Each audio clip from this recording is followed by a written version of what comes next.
أحب الصالحين ولست منهم، لعلي أن أنال بهم شفاعة.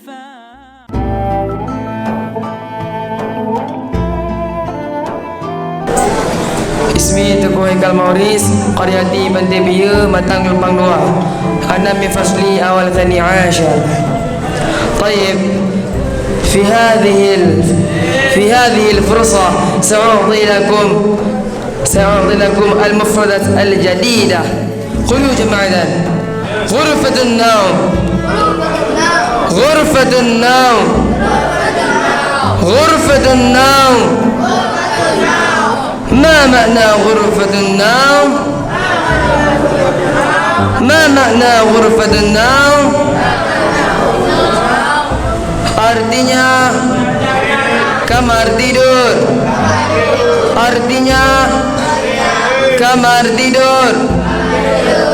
Al-mithalu fil jumlah. Al-mithalu fil jumlah. Ana anamu.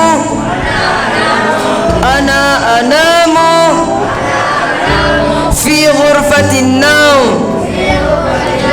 Fi ghurfatin naum. Saya tidur. Saya tidur di kamar tidur. Di kamar tidur.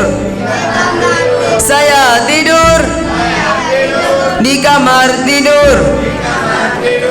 Ghurfatul julus. Ghurfatul julus.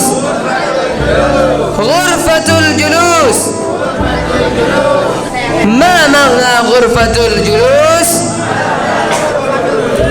ما معنى غرفة الجلوس؟ Artinya ruang tamu.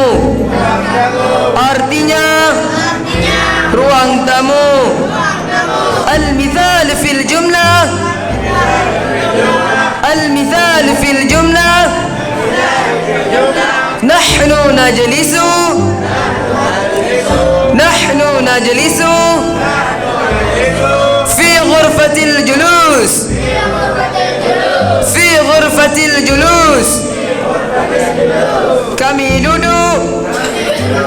Kami duduk